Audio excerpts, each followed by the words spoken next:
கர்த்தருடைய நல்ல நாமம் மகிமைப்படுவதாக. ஆண்டவரும் இரட்சகருமாகிய இயேசு கிறிஸ்துவின் விலையேற பெற்ற நல்ல நாமத்திலே உங்களுக்கு அன்பின் வாழ்த்துக்களை தெரிவித்துக் கொள்கிறேன். இந்த நல்ல நாளில் கூட ஆண்டவர் உங்களோடு கூட பேசுவாராக. உங்களுக்கு வேண்டிய நல்ல வார்த்தைகளை அவர் கொடுப்பாராக. நான் உங்களுக்கு ஒரு வசனத்தை வாசிக்கிறேன். சங்கீதத்தின் புஸ்தகம் 23ஆம் சங்கீதம் 3வது வசனத்தை நான் உங்களுக்காக வாசிக்கிறேன். அவரின் ஆத்துமாவை தேற்றி.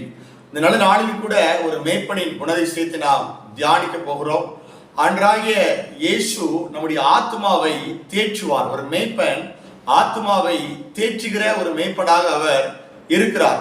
ஒரு மனிதன் ஒரு நாளைக்கு 6000 காரியங்களை அவன் இருதயத்தில் வைத்து அவன் சிந்திக்கிறான்.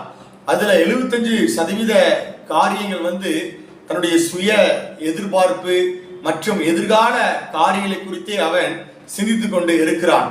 அந்த காரியங்கள் அவன் வாழ்க்கையில நடக்காம போகும்போது அவன் ஆத்துமா சோர்ந்து போகிறது, விடாய்த்து போகிறது.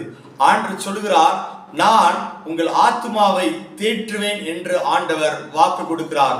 ஆண்டவர் விடாய்த்த ஆத்துமாவை சம்பூர்ணம் அடைய செய்து தொய்ந்திருக்கிற எல்லா ஆத்துமாவையும் அவர் நிரப்ப அவர் உண்மையுள்ளவராய் இருக்கிறார். முதலாவதாக நாம் ஜெபிக்கும் போது ஆண்டவர் நம்முடைய ஆத்துமாவை தேற்றுகிறார்.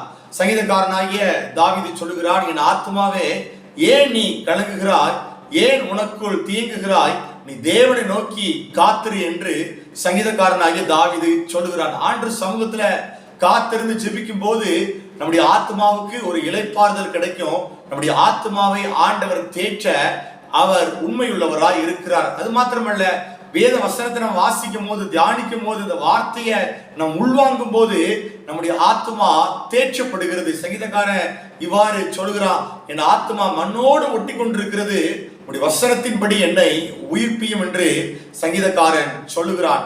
என் ஆத்மா பாவத்தோடு, அநேக பாவ கரைகளோடு, உலகத்தோடு ஒட்டி கொண்டிருக்கிறது, உம்முடைய வசனத்தின்படி என்னை உயிர்ப்பியும் என்று சங்கீதக்காரன் சொல்லுகிறான். அப்பொழுது ஆண்டவர் தம்முடைய வார்த்தையினால உங்கள் ஆத்மாவை தேற்ற அவர் உண்மையுள்ளவராய் இருக்கிறார். வசனத்தை அனுப்பி நம்முடைய ஆத்மாவில் காணப்படுகின்ற எல்லா குறைபாடுகளை போக்க ஆண்டவர் உண்மையுள்ளவராக இருக்கிறார். அது மாத்திரமல்ல, தேற்றரவாள நம்முடைய ஆத்மாவை தேற்ற அவர் உண்மையுள்ளவராய் இருக்கிறார். பரிசுத்த ஆவியானவர் நம்முடைய ஆத்மாவை பலப்படுத்த அவர் உண்மையுள்ளவராய் இருக்கிறார். ஆண்டு தாமே ஆசீர்வதிப்பார்.